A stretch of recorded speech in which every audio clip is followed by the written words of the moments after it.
नमस्कार। आशा है कि आप सबको हमारी आज की कहानी सुनने में बहुत मजा आएगा।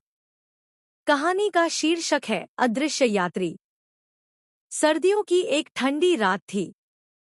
मनाली से शिमला जा रही आखिरी बस धुंध भरे पहाड़ों से गुजर रही थी।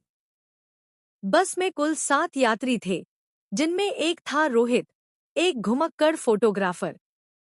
वह इस सफर को एंजॉय कर रहा था, लेकिन ड्राइवर और कंडक्टर अजीब तरह से चुप थे। रोहित ने कंडक्टर से पूछा, भाई, इतनी खामोशी क्यों है? कोई बात क्यों नहीं कर रहा?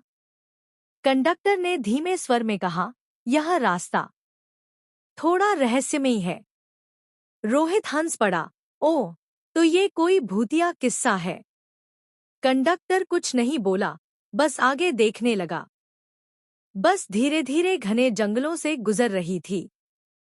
अचानक सामने एक दुबली-पतली औरत सफेद साड़ी में खड़ी दिखी। ड्राइवर ने तेजी से ब्रेक लगाए और बस झटके से रुक गई।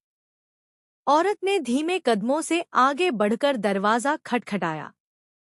रोहित ने देखा कि उसका चेहरा धुंधला था, मानो धुएं में लिपटा हो। मुझे आगे तक छोड़ देंगे? वह मध्यम आवाज में बोली। ड्राइवर और कंडक्टर ने एक दूसरे को डर भरी नजरों से देखा, मगर यात्रियों को शक न हो, इसलिए कंडक्टर ने सिर हिला दिया। औरत चुपचाप बस में चढ़ गई और सबसे पीछे जाकर बैठ गई। बस फिर से चल पड़ी, लेकिन माहौल अजीब हो गया था। कोई भी कुछ बोल नहीं रहा था। रोहित ने धीरे से मुड़कर पीछे देखा, मगर उस जगह कोई नहीं था। उसका दिल तेजी से धड़कने लगा। क्या मैंने अभी-अभी उसे बैठते नहीं देखा? उसने हिम्मत करके कंडक्टर से पूछा, भाई, वो औरत कहाँ गई? कंडक्टर का चेहरा पीला पड़ गया। उसने धीरे से कहा, तूने भी देख लिया? रोहित का शरीर ठंडा पड़ गया। कंडक्टर ने कांपती आवाज में कहा, यह औरत हर साल इसी दिन, इसी जगह बस में चढ़ती है, लेकिन कभी उतरती नहीं। रोहित को विश्वास नहीं हुआ। उसने अपने कैमरे से पीछे की सीट की तस्वीर खींची।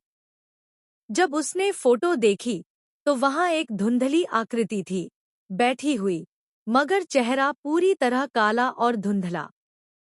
उसकी सांसें तेज हो गई। उसने बाकी यात्रियों को देखा। सब खामोश थे, जैसे किसी ने कुछ महसूस ही न किया हो। बस एक तीखे मोड़ पर मुड़ी। तभी अचानक एक जोरदार ठहाका पूरे बस में गूंज उठा। वह औरत फिर से बीच की सीट पर बैठी थी, मगर इस बार उसका चेहरा पूरी तरह जला हुआ था, आंखें गड्ढों में बदल चुकी थीं। मुझे न्याय चाहिए। बस की लाइटें झपकने लगी। ड्राइवर जोर-जोर से मंत्र पढ़ने लगा। यह क्या हो रहा है? रोहित चिल्लाया। कंडक्टर ने बताया, कई साल पहले इसी जगह एक लड़की का एक्सीडेंट हुआ था। ड्राइवर उसे अकेले मरने के लिए छोड़कर भाग गया। तब से उसकी आत्मा हर साल इस रात इसी बस में चढ़ती है।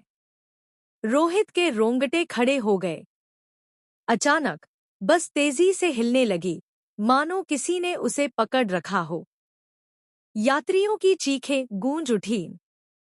ड्राइवर ने पूरी ताकत लगाकर बस को रोका और भागते हुए मंत्र पढ़ना जारी रखा। तभी अचानक औरत ने एक दर्दनाक चीख मारी और बस हिलना बंद हो गई। कुछ देर तक सब चुप रहे। जब रोहित ने दोबारा कैमरे में देखा, तो वहां कोई नहीं था। अगले दिन जब वह तस्वीरें जांच रहा था, तो एक फोटो में साफ दिख रहा था, बस की खिड़की के बाहर वही औरत खड़ी थी, मगर इस बार वह मुस्कुरा रही थी, मानो उसने अपना बदला ले लिया हो। आज भी जो लोग उस रास्ते से गुजरते हैं, कहते हैं कि अगर आप अकेले हों, तो एक धीमी आवाज सुनाई देती है, मुझे आगे तक छोड़ देंगे?